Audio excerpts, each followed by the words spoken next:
महाविकास आघाडीच्या लोकांनी लेखी पत्र दिली. मराठवाड्यातल्या निवडून आलेल्या खासदारांनी लेखी पत्र जरांगेंना जाऊन दिली. जरांगेंना कळत नव्हतं, पण या खासदारांना पण कळत नव्हतं का? अरे मराठ्याच्या फॅक्टरला भेऊन तर मराठ्याला तिकीट दिले खपाखपी. रोहित पवारांची वॉर रूम जरांगेसाठी रात्रंदिवस काम करत होती. ओबीसी एकवटलेला दिसताच गोविंद बागेतून जरांगेंना फोन गेला आणि त्यांनी लढायचं कॅन्सल. प्रचार करतो एकाचा निवडून आले तिसरंच म्हणतोय आमचा आमचा पॅटर्न. काय पॅटर्न रे तो?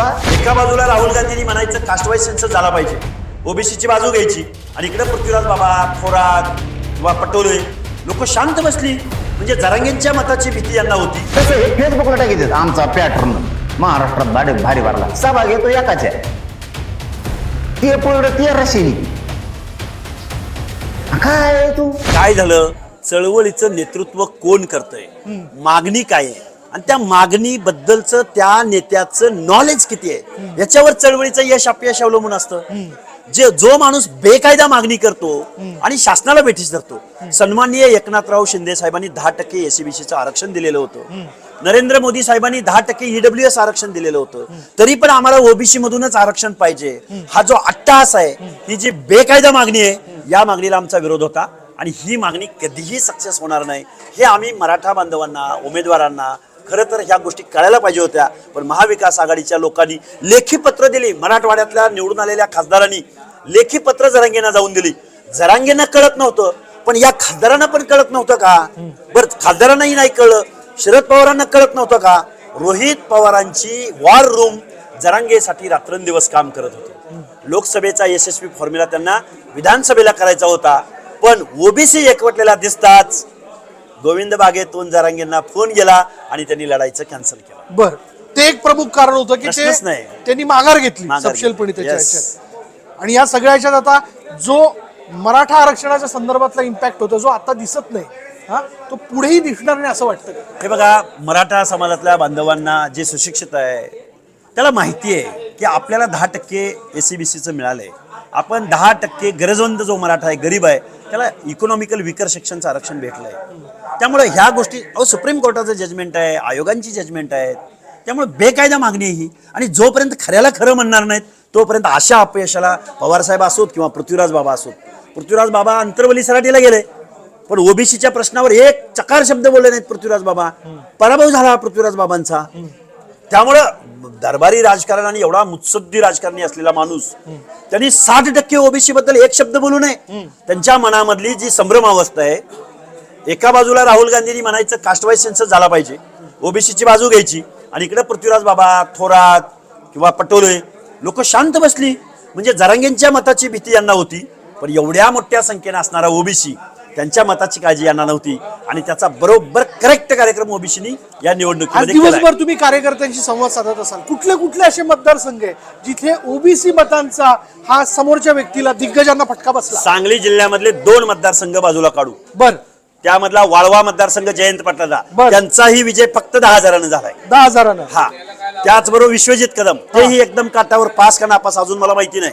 पण बाकीच्या सगळ्या मतदारसंघामध्ये ओबीसी पॅटर्न दिसलाय. ओबीसी गोपीचंद पडळकर निवडून आलेत.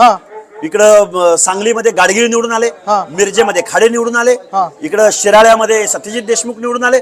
कुणाची मत आहेत तिथं? त्यामुळे याचा विचार इथली राष्ट्रवादी, इथला काँग्रेस कधी करणार आहे?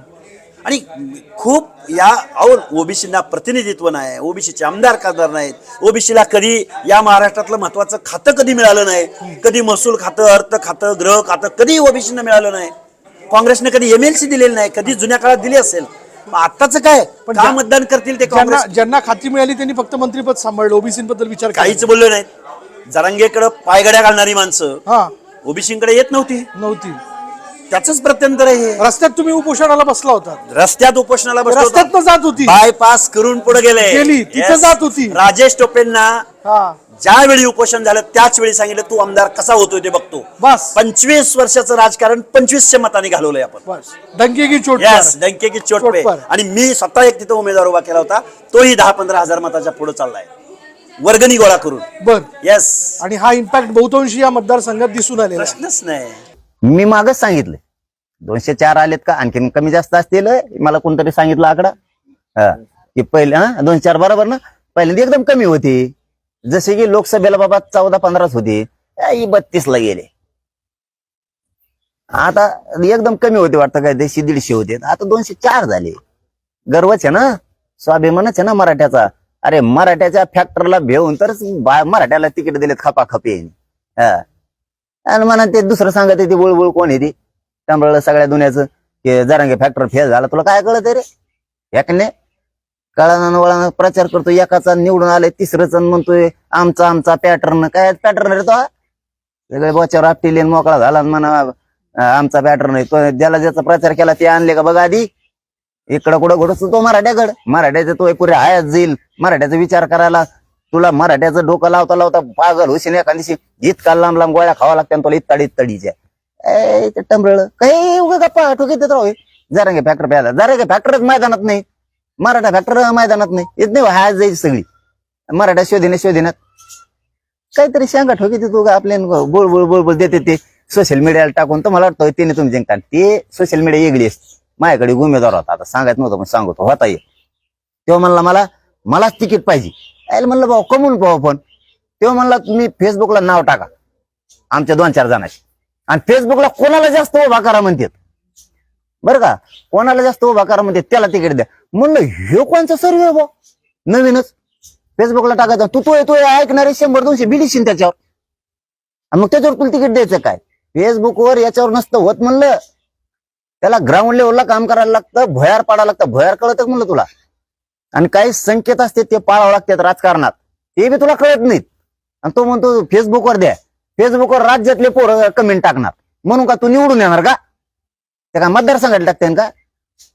नाही ना, तसं हे फेसबुकला टाकीत आमचा पॅटर्न महाराष्ट्रात भारी भरला. सहभाग येतो एकाच्या, ते पुढं ते रशिनी. काय तू असे कोणचा पॅटर्न आहे असला? आमचा पॅटर्न मुळे निवडून आले. काय पॅटर्न फाटर्न रे? आणता एवढ्या त्यांच्या गर्दीत जाऊन उगत 1-2 चॅनलवर जाऊन बसतं म्हणजे काय तू काय हे झाले काय उगत शेंगा सोडीत.